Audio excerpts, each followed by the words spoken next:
What's up guys, my name is Josh and today we're going to be talking about the One More triple driver. So like usual with these reviews, I'm going to go ahead and cover this in a few different categories, starting with build. All right, and real quick before we get into this, I do want to thank the very nice gentleman who sent this out. He goes by the name Muffler Tape. You've probably seen him in the comment section below. You know, just give him a thumbs up and thank him for sending this out for a review. So this headphone to me is kind of interesting because this fits like an odd category of headphones where they're closed back, they're more on ear than over ear, like don't really fit completely over my ears, or at least they don't really fit in a way that they clear my ears. They kind of just sit on kind of around it and on top and on bottom of it. They're comfortable enough for on ear, like I could watch a full length movie without any problems.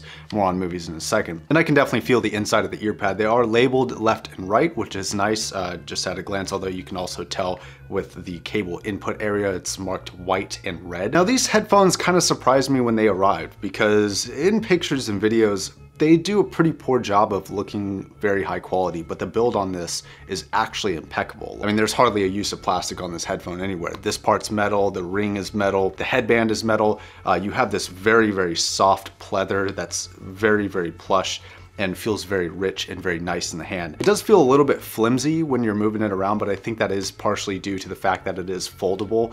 And I've noticed with headphones that fold up, generally they don't feel incredibly solid. It doesn't feel bad at all, and it actually feels quite comfortable and quite thick in the hand. Not super heavy, but not super light either. Definitely feels a lot more robust than plastic. It comes with a nicely sized carrying case that is a little bit bigger than I think it absolutely needed to be, but it does represent well, and I do think it would keep these safe.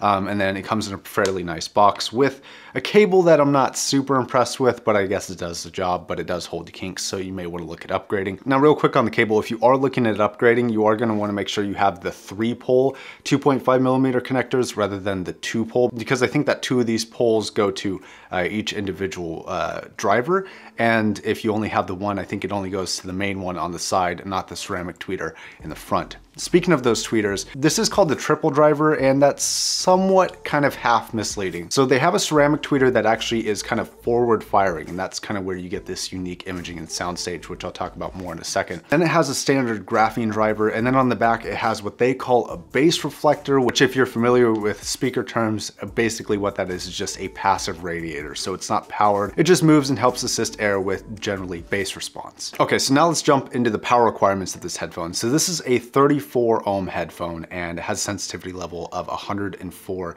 decibels, which means that it's super easy to drive. You can power this off of a phone, no problem. I didn't really see much of a benefit, if I'm being honest, going to a bigger amplifier like the 1 amp. It might be kind of loosely recommended, but I don't think it's a requirement at all. I didn't see much of a benefit. All right, so now let's talk about the sound of this guy.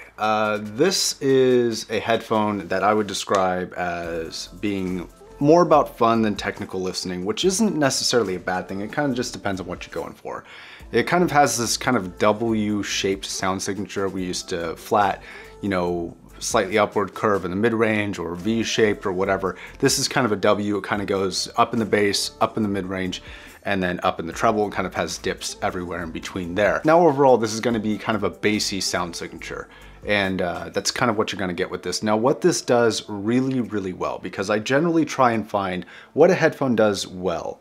And if I don't always mention it in a review, it's because maybe it's a jack of all trades, or maybe it just doesn't do anything particularly better than some of the other headphones that I have at my disposal. Now, because of the ceramic tweeter in the front, this actually has a very unique delivery of sound, which in music can play a little bit to its detriment.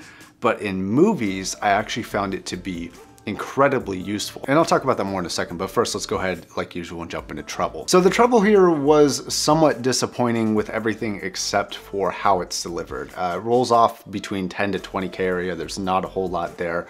The parts below that are there, they do a fair enough job popping through the mid-range and the bass response, which does take a pretty heavy precedent to the sound. And this isn't really a treble response that's going to be more detailed or more clinical than other headphones in the $200 to $300 range, because I think these come in about $250 if I'm not mistaken. So overall, the treble performance isn't necessarily what I would consider to be critically poor, but it's not impressive either. And the mid-range and the bass response kind of follow the same suit of not necessarily being better than some other options in that $200 to $300 range, because although the build quality is very nice, I don't think that sound quality necessarily holds up to those ranges.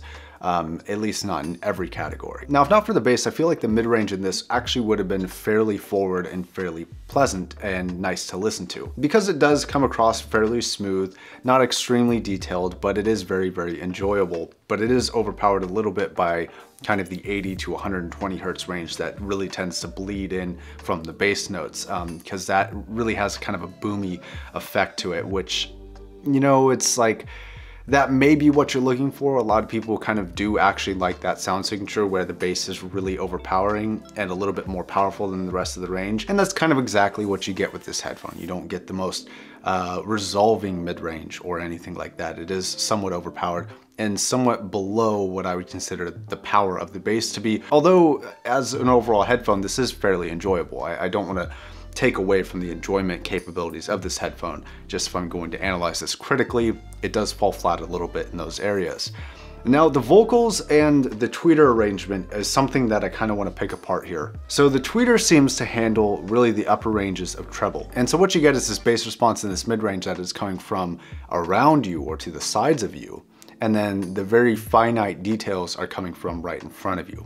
And it does do a good job of projecting forward rather than kind of normal headphones, which may project a little bit forward, but generally don't.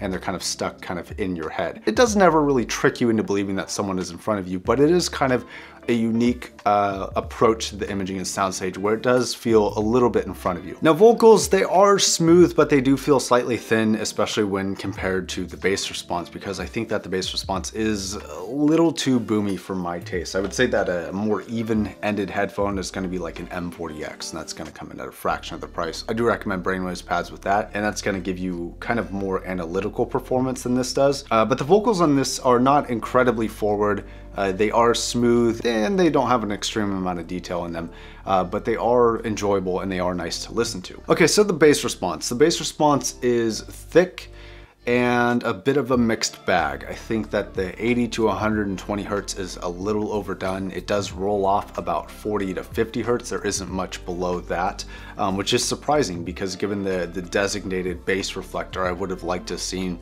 things that can play at 20 hertz with a substantial amount of volume and impact there. But this doesn't do that. And so you really get this emphasized area of like the 80 to 120 hertz, which does kind of bloom into the other ranges, which is a little bit disappointing. I would have preferred maybe a smaller bass reflector or something that wasn't quite so prominent. That way, other parts of this headphone could have been a little bit more forward because it actually does have good performance if you reduce that bass response. Things become a lot more clear, a lot more edged out. The highs are better refined. The mid-range is more detailed and sweeter and more angelic and nicer to listen to. Despite the capability of those, they do get a little bit outplayed by the bass response here. But the bass response is actually kind of fun. Like it's fun to listen to. It's fun to play around with. Okay, so now let's talk about imaging and soundstage. And I'm going to put these down for just a second because I want to talk about what these headphones are genuinely really, really good at. Because these headphones I found were incredible for movies.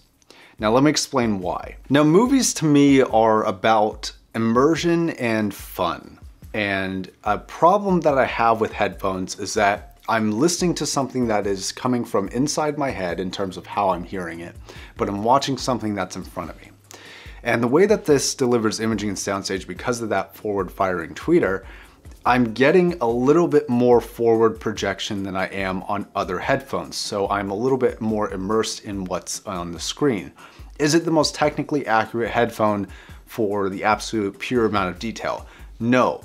But given the ranges that it does peak in, being kind of, you know, the bass response, the mid-range, and treble, it has this very good ability to play kind of deep background kind of sounds or drones. Now I'm kind of thinking about like Dunkirk or Interstellar or any sort of horror movie, which has this deep rumbling bass response, which in a theater sounds amazing because you get this huge surrounding bass, but then you also get, in a good theater, you'll get kind of speakers that are behind the actual projection screen that are coming from directly in front of you, similar to what this does with the ceramic tweeter in there. So what I ended up getting was a very immersive experience. And the movie that I'm using to test right now is some of the sequences, especially the beginning and some of the dogfighting sequences of Dunkirk. I find the gunshots in there to be unbridled and realistic for a movie. A lot of movies dull down that treble response, dull down the brightness of gunshots, but with Dunkirk, they really grab a hold of you and force you to listen to them.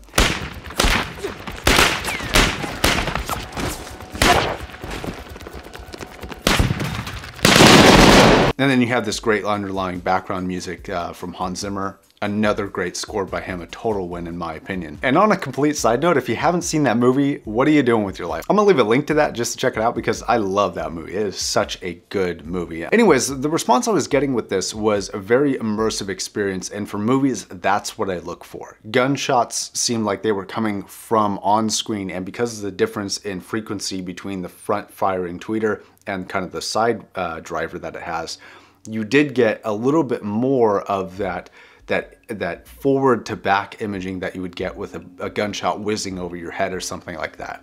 And that to me was super impressive and really, really good. And in that opening sequence when gunshots are like flying past the camera, you know, into the area of the soldiers, it's like they're just whizzing past your head. And this has enough treble and a good enough peak in the mid-range where vocals are still coming through and the movies are just a really fun experience. So at this price range, this is probably like the best headphone for a private movie. And I say private because it is a closed back. So if you are, you know, somebody who's in a busy house, or, you know, you have kids or whatever, and you just like to sit down with your headphones, kind of block out the world and just watch your movies, this is a great headphone for that, despite some of the flaws in the sound. Certain things actually, because of the difference in where sound is coming from, if it's a really high note or kind of a mid-range note, I found the imaging to be slightly inconsistent for certain artists in certain tracks, to where sometimes a sound that would normally sound like it's coming from the same place on a headphone felt like it was coming from two different places. So you'd have kind of the peak of it kind of stretching out near kind of the forward front of you, and then the bulk of the sound coming from the side, if that makes any sense. I'm hoping it does. But it was kind of like splitting it in between two different areas. And it wasn't as tight as certain other headphones that have just two drivers can do, but it was fairly tight. And when you did get those real like crisp notes, they did come very much in front of you. And that was kind of a cool experience. And soundstage for a closeback was also surprisingly good despite the bass response. I've noticed that a lot of heavy bass headphones don't really go pretty wide in the soundstage. This goes fairly wide, and that again was fairly enjoyable. All right, so my conclusion of this headphone. This is a headphone that I absolutely recommend for movies. I think that there are possibly better options unless you're looking for something that looks, feels, and sounds exactly like this for music. But then again, if you're looking for something that's kind of bassy, on-ear, portable, and very, very well built, then this might be a consideration. I really haven't tried too many headphones that kind of fit the same amount of categories that this does, and does everything that this can do. And on top of that, you have the additional feature of the unique experience with the forward firing tweeter. So overall, I'm gonna give this kind of a 6 out of 10. I think for $250, there are headphones that play music a lot better for my tastes. I think for movies, if I was gonna have a movie category for headphones, it's a 10 out of 10. It was a really fun, really enjoyable, really immersive experience, and I liked it a lot. But overall, back to the normal score, I'm gonna give this like a 6, 6.5 maybe out of 10. To wrap up, it's not the most technical headphone, but it is a fun, bassy headphone, and that may be what you're looking for. So I'm gonna leave links to everything down below. Join the Patreon if you do support what I do on this channel. I appreciate every single one of you guys who do help me do what I do. Links to all my social media, links to everything you can buy. Thank you very much to the very nice gentleman who sent this out. And I will catch you guys in the next video coming Wednesday. All right, thanks a lot, guys.